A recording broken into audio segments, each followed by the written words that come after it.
नीतीश कुमार जी के गृह जिला नालंदा का है, महिला के पैर में 9 कीले ठोक दी गई हैं। ये महिला के पैर में कीले नहीं है, बिहार के तस्वीर और तकदीर पर इन्होंने कीलो ठोक दिए हैं 20 साल से।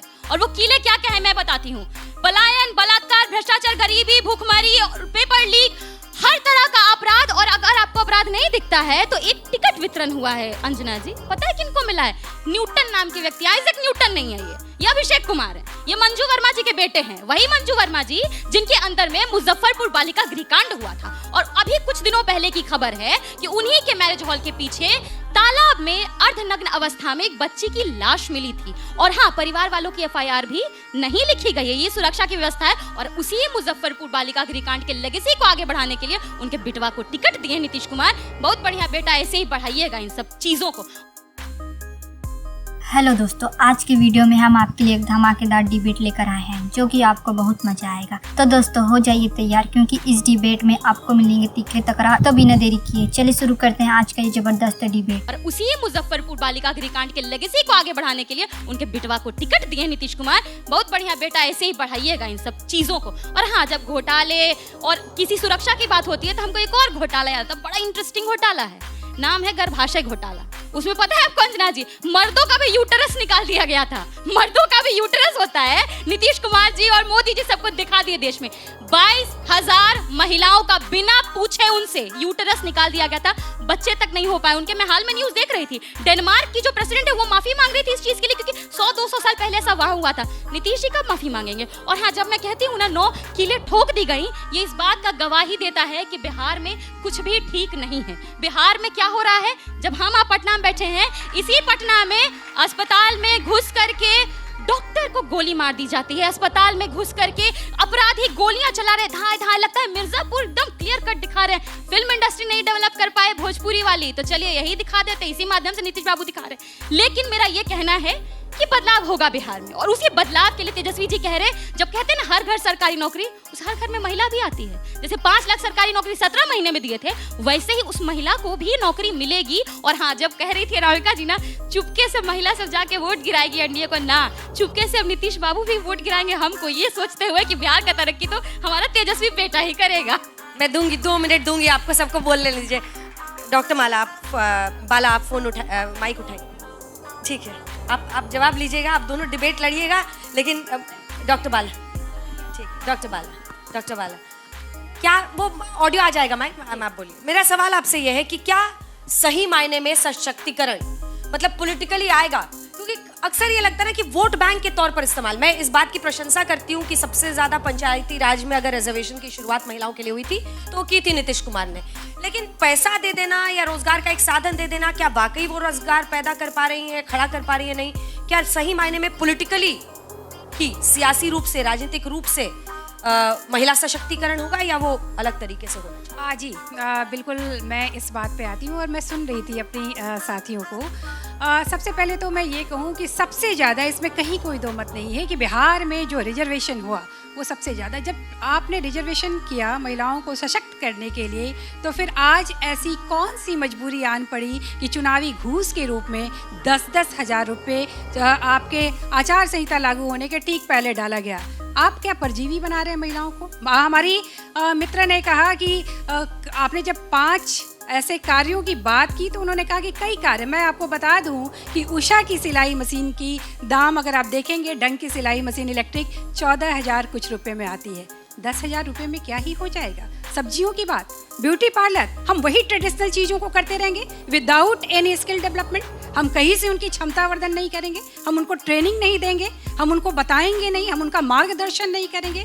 देखिए, हम परजीवी बना रहे हैं। और ये ठीक त्योहारों के पहले पैसे दे करके महिलाओं को अपनी ओर आकर्षित करने का एक मात्र चुनावी घोषणा। मैं तो कहती हूँ कि पूरी खजाना खाली कर जीतना चाहते हैं 25।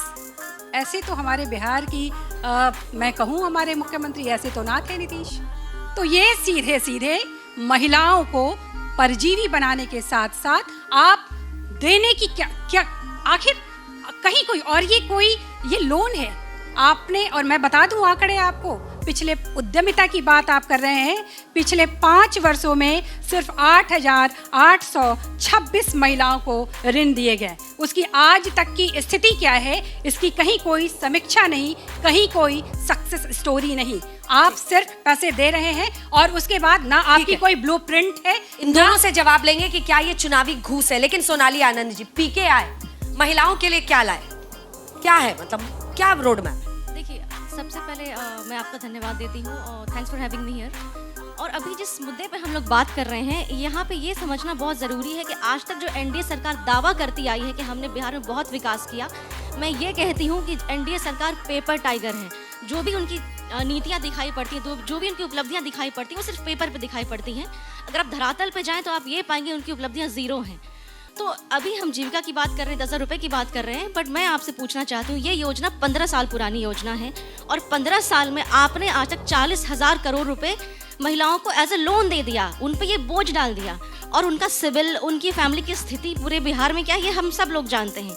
और अभी आप क्या कर रहे हैं, अभी हम 10,000 रुपये की बात नहीं करेंगे, अभी हम बात करेंगे 30,000 करोड़ रुपए की, जो कि आप पूरी महिलाओं को देने के लिए दावा करते हैं यहाँ पे।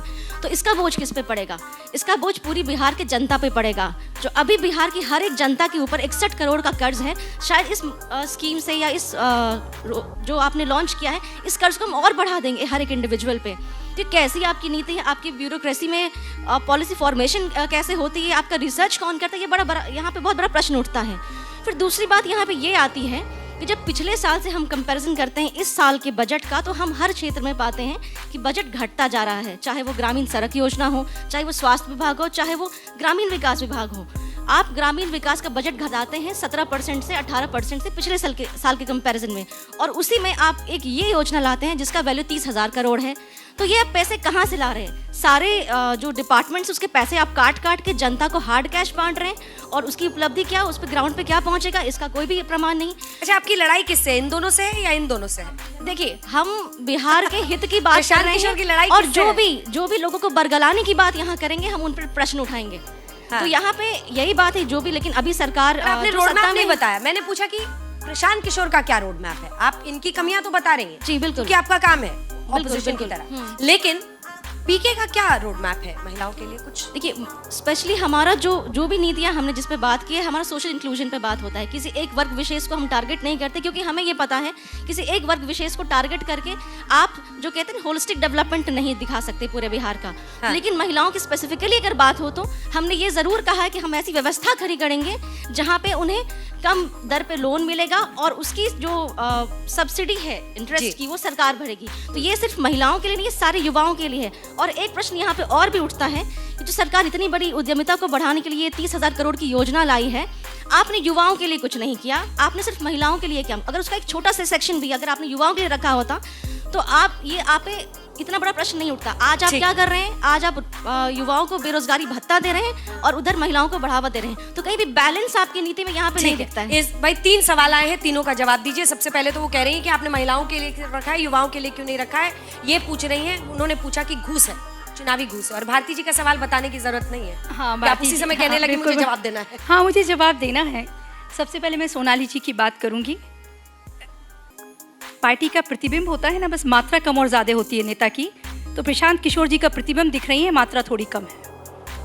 जिंदगी भर आंकड़ों पे काम करते रहे, आंकड़ों पे बात की, और मुझे नहीं लगता कि सोनाली जी ने कभी भी ज़मीन पे गांव में जाके किसी से बात की होगी। जब हमने सामाजिक सुरक्षा योजना, विधवा पेंशन 400 से 1100 रुपये किया, आप यकीन मानिए औरतों ने कहा कि हम पूरे साल में एक साड़ी नहीं किन पाते थे दीदी, अब महीना में 2-2 साड़ी किन के पहनते हैं। उस खुशी को कभी जी के देखिए सोनाली जी, कभी उस खुशी को जी के देखिए। आकर आरोप लगा देना, एक एग्रेसिव बॉडी लैंग्वेज, आकर एक नैरेटिव सेट कर देना और एक आरोप लगा देना, ये भ्रष्टाचारी। आप बहुत ईमानदार हो सकते हैं, पर बाकी के सारे लोग भ्रष्टाचारी हो, ऐसा भी तय नहीं होता है। बाकी के लोगों ने कुछ नहीं किया हो, ये भी नहीं होता है।